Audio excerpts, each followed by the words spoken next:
யாருடைய அழுத்தத்தில் ஒரு இளைஞரை அடித்து கொலை செய்திருக்கிறார்கள். நீதிமன்றம் எப்படி கண்டனம் தெரிவித்திருக்கிறது என்பது மிகவும் வருந்தத்தக்க ஒரு நிகழ்வாக இந்த நிகழ்வு தமிழ்நாடு முழுவதும் இந்த ஆட்சி மீது, காவல்துறையின் நடவடிக்கை மீது மக்களுக்கு நம்பிக்கை இன்மையை உருவாக்கி இருக்கிறது. இது இந்த அரசாங்கத்தின் தோல்வியாகத்தான் பார்க்கப்படுகிறது. இன்றைக்கு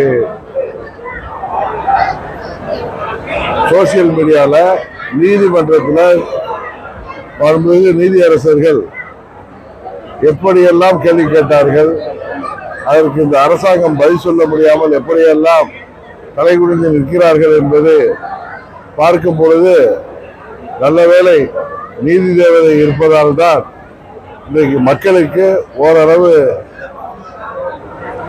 நம்பிக்கையோடு வாழ முடிகிற சூழ்நிலை உருவாகி இருக்கிறது. இது கடுமையான கண்டனத்துக்குரியது.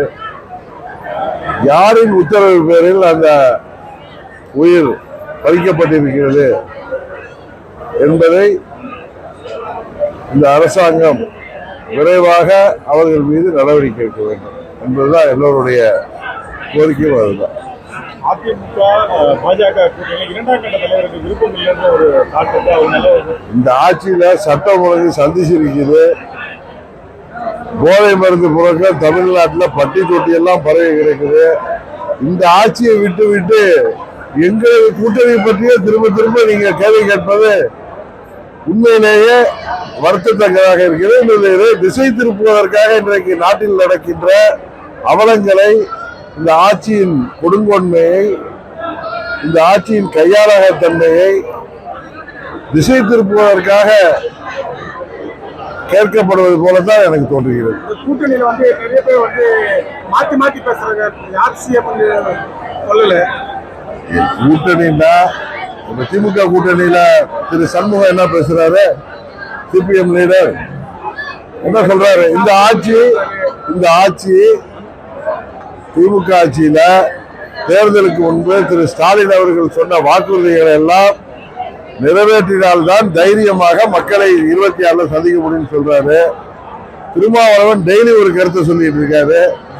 அந்த கூட்டணியை பற்றி நீங்க கேட்காம இப்ப உருவாகிட்டு இருக்க இந்த ஆட்சிக்கு எதிராக தமிழ்நாட்டு மக்கள் நம்பக்கூடிய ஒரு கூட்டணியாக உருவாகி வருகின்ற எங்கள் கூட்டணியில தேவையற்ற குழப்பங்கள் இருப்பதாக ஒரு தவறான கருத்தை பரப்புவது போல இருக்கிறது. எடப்பாடி பழனிசாமி அவர்களின் சுற்றுப்பயணத்திற்கு எப்படி பாக்குறீங்க? சொல்லியிருக்காரு சுற்றுப்பயணம் பண்ண போறேன். அதை எப்படி பார்க்க முடியும்? நீங்க எப்படி என்ன கேக்குறீங்க? நீங்க என்ன கேள்வி கேட்கறீங்க?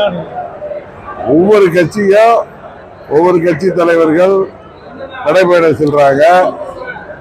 பொதுமக்களை சந்திப்பதற்கு பல்வேறு நடைமுறை. அது போல அதிமுகவின் பொதுச் செயலாளர் அவர் சுற்றுப்பயணம் சென்றார். இது என்ன பாக்குறது இருக்கு?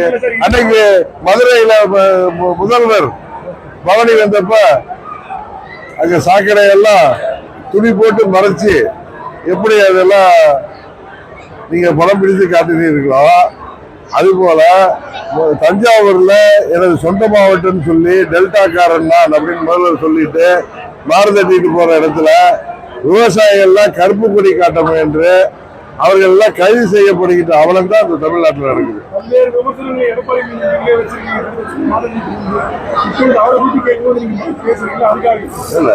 விமர்சனங்கள் என்பது வேறு. இப்பொழுது ஒரு கட்சியின் தலைவராக ஒருத்தர் செல்றாரு, அதை எப்படி பாக்குறீங்கன்னு கேட்டா அதுக்கு சொல்ற பதில் வேறு. ஒவ்வொரு கட்சிக்கும் கொள்கைகள் இருக்கும். இப்ப திமுக விசால நேரத்தில் திமுக ஆட்சி 76ல கலைக்கப்பட்டதற்கு காரணமான எமர்ஜென்சி கொண்டு வந்த இந்திரா காந்தி அம்மையாருடைய திமுக நேருவின் மகளே வருக, நிலையான ஆட்சி தருகன்னு கூட்டணி வச்சுக்கலையா?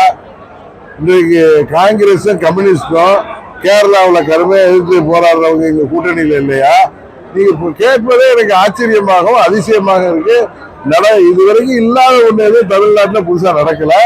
திமுக வீழ்த்துவதற்காக ஓர் அணியில அம்மாவின் தொண்டர்கள் அனைவரும் ஓர் அணியில இணைந்து போராட வேண்டும், திமுக வீழ்த்த வேண்டும் என்கிற நல்ல எண்ணத்தோடு பாஜகவின் முக்கிய தலைவர் திரு அமித்ஷா அவர்களின் முயற்சி இன்றைக்கு வெற்றி பெற்று வருகிறது. உறுதியாக திமுகவின் ஆட்சி வீழ்த்தப்படும். அதனால எங்களுக்குள் இருக்கின்ற பிரச்சனைகள் என்பது வேறு. திமுகவை வீழ்த்த வேண்டும் என்கிற நோக்கத்தில் எல்லா கட்சிகளும் தேசிய ஜனநாயக கூட்டணியில பல கட்சிகள் இணைந்திருப்பதுதான் இதுக்கு காரணம். பிளே ஸ்டோர் மற்றும் ஆப் ஸ்டோரில் இருந்து பாலிமர் செயலியை QR கோடு மூலம் பதிவிறக்கம் செய்யுங்கள். செய்திகளை உடனுக்குடன் பெறுங்கள்.